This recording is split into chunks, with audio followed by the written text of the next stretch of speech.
जय श्री राम। वाल्मीकि रामायण सर्ग 26। श्री राम को उदास देखकर सीता का उनके इस कारण का पूछना और श्री राम का पिता की आज्ञा से वनवास में जाने का निश्चित बताते हुए सीता को घर में रहने के लिए समझाना। धर्मनिष्ठ मार्ग पर स्थित हुए श्री राम माता द्वारा स्वस्ति वचन कर्म संपन्न हो जाने पर कौशल्या को प्रणाम करके वहां से वन के लिए प्रस्थित हुए। उस समय मनुष्यों की भीड़ से भरे हुए राजमार्ग को प्रकाशित करते हुए राजकुमार श्री राम अपने सद्गुणों के कारण लोगों के मन को मथने से लगे। ऐसे गुणवान श्री राम को वनवास दिया जा रहा है, यह सोचकर वहां के लोगों का जी कचोटने लगा। तपस्विनी विदेह नंदिनी सीता ने अभी तक वह सारा हाल नहीं सुना था। उनके हृदय में यही बात समाई हुई थी कि मेरे पति का युवराज पद पर अभिषेक हो रहा होगा।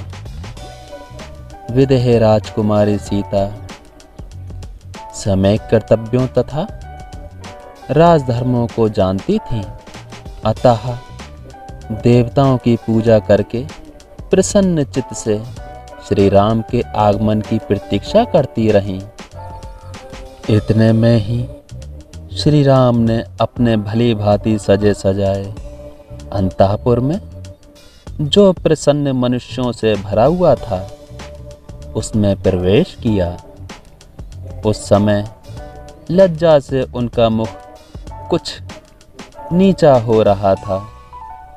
सीता उन्हें देखते ही आसन से उठकर खड़ी हो गईं। उनकी अवस्था देखकर कांपने लगी और चिंता से व्याकुल इंद्रियों वाले अपने उन शोक संतप्त पति को निहारने लगी। धर्मात्मा श्री राम सीता को देखकर अपने मानसिक शोक का वेग सहन ना कर सके, अतः उनका वह शोक प्रकट हो गया। उनका मुख उदास हो रहा था, उनके अंगों से पसीना निकल रहा था। वे अपने शोक को दबाए रखने में असमर्थ हो गए थे। उन्हें इस अवस्था में देखकर सीता दुख से संतप्त हो उठी और बोली, प्रभु, इस समय आपकी कैसी दशा है? रघुनंदन, आज बृहस्पति देवता संबंधी मंगल में पुष्य नक्षत्र है जो अभिषेक के योग्य है।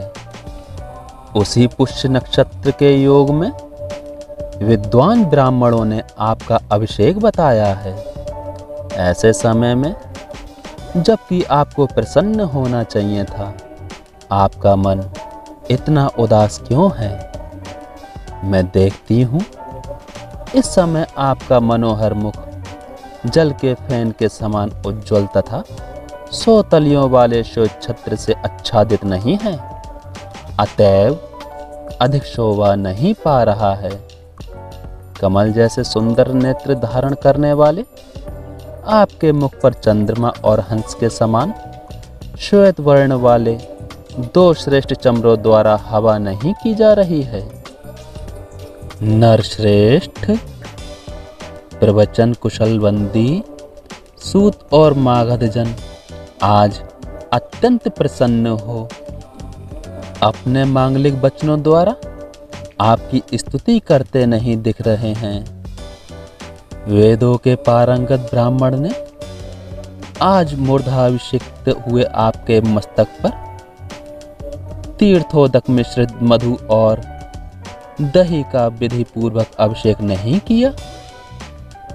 मंत्री, सेनापति आदि सारी प्रकृतियां वस्त्र आभूषणों से विभूषित मुख सेठ साहूकार तथा नगर और जनपद के लोग आज आपके पीछे चलने की इच्छा नहीं कर रहे हैं?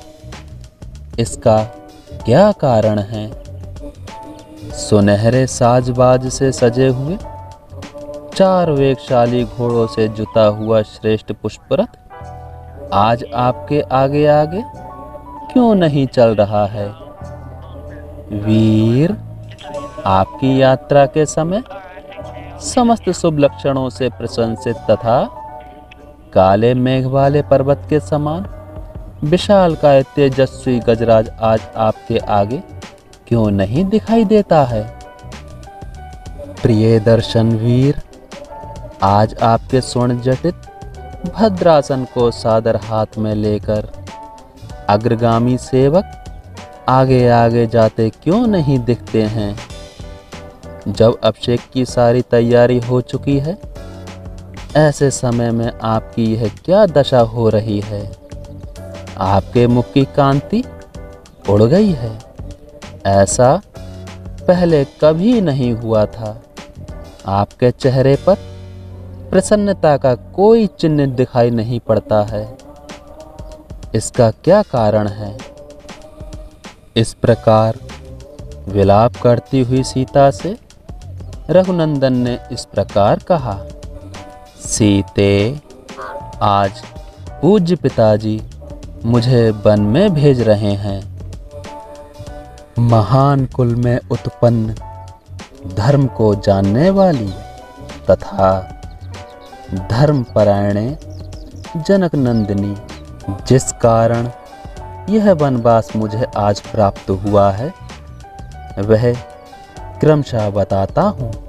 सुनो। मेरे सत्प्रतिज्ञ पिता महाराज दशरथ ने माता कैकेयी को पहले कभी 2 वर दिए थे। इधर जब महाराज के उद्योग से मेरे राज्य अभिषेक की तैयारी होने लगी, तब कैकेयी ने उन वरदान की प्रतिज्ञा को याद दिलाया और महाराज को धर्मतः अपने काबू में कर लिया। इससे विवश होकर पिताजी ने भरत को तो युवराज के पद पर नियुक्त किया और मेरे लिए दूसरा वर स्वीकार किया, जिसके अनुसार मुझे 14 वर्ष तक दंडकारण्य में निवास करना होगा। इस समय मैं निर्जन वन में जाने के लिए प्रस्थान कर रहा हूँ और तुमसे मिलने के लिए यहाँ आया हूँ। तुम भरत के समीप कभी मेरी प्रशंसा न करना, क्योंकि समृद्धिशाली पुरुष दूसरे की स्तुति नहीं सहन कर पाते हैं। इसलिए कहता हूँ कि तुम भरत के सामने मेरे गुणों की प्रशंसा ना करना। विशेषतः तुम्हें भरत के समक्ष अपनी सखियों के साथ ही बारंबार मेरी चर्चा नहीं करनी चाहिए, क्योंकि उनके मन के अनुकूल बर्ताव करके ही तुम उनके निकट रह सकती हो।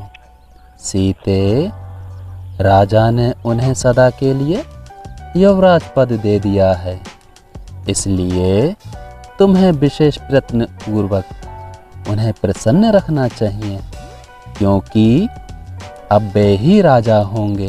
मैं भी पिताजी की उस प्रतिज्ञा का पालन करने के लिए आज ही वन में चला जाऊंगा। मनस्विनी, तुम धैर्य धारण करके रहना। कल्याणी, निष्पाप सीते, मेरे मुनिजन सेवित वन को चले जाने पर तुम्हें प्रायः व्रत और उपवास में संलग्न रहना चाहिए।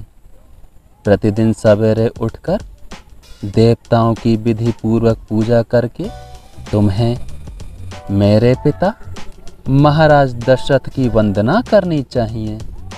मेरी माता कौशल्या को भी प्रणाम करना चाहिए। एक तो वे बूढ़ी हैं, दूसरे दुख और संताप ने उन्हें दुर्बल बना रखा है। अतः धर्म को ही सामने रखकर तुमसे वे विशेष सम्मान पाने योग्य हैं।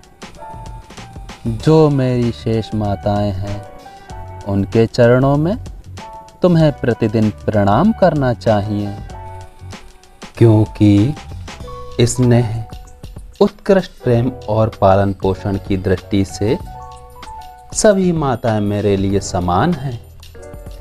भरत और शत्रुघ्न मुझे प्राणों से भी बढ़कर प्रिय हैं, अतः तुम्हें उन दोनों को विशेषतः अपने भाई और पुत्र के समान देखना और मानना चाहिए। विदेह नंदिनी, तुम्हें भरत की इच्छा के विरुद्ध कोई काम नहीं करना चाहिए, क्योंकि इस समय वे मेरे देश और कुल के राजा हैं। अनुकूल आचरण के द्वारा आराधना और प्रयत्नपूर्वक सेवा करने पर राजा लोग प्रसन्न होते हैं तथा विपरीत बर्ताव करने पर वे कुपित हो जाते हैं। अनुकूल आचरण के द्वारा आराधना और प्रयत्नपूर्वक सेवा करने पर राजा लोग प्रसन्न होते हैं तथा विपरीत बर्ताव करने पर वे कुपित हो जाते हैं। जो अहित करने वाले हैं वे अपने औसत पुत्र ही क्यों ना हो, राजा उन्हें त्याग देते हैं, और आत्मीय न होने पर भी जो सामर्थ्यवान होते हैं उन्हें वे अपना बना लेते हैं। अतः कल्याणी, तुम राजा भरत के अनुकूल वर्ताव करती हुई धर्म एवं सतव्रत में तत्पर रहकर यहाँ निवास करो। प्रिय, अब मैं उस विशाल वन में चला जाऊंगा। भामिनी, तुम्हें यहीं निवास करना होगा। तुम्हारे वर्ताव से किसी को कष्ट ना हो, इसका ध्यान रखते हुए तुम्हें यहाँ मेरी इस आज्ञा का पालन करते हुए रहना चाहिए। जय श्री राम।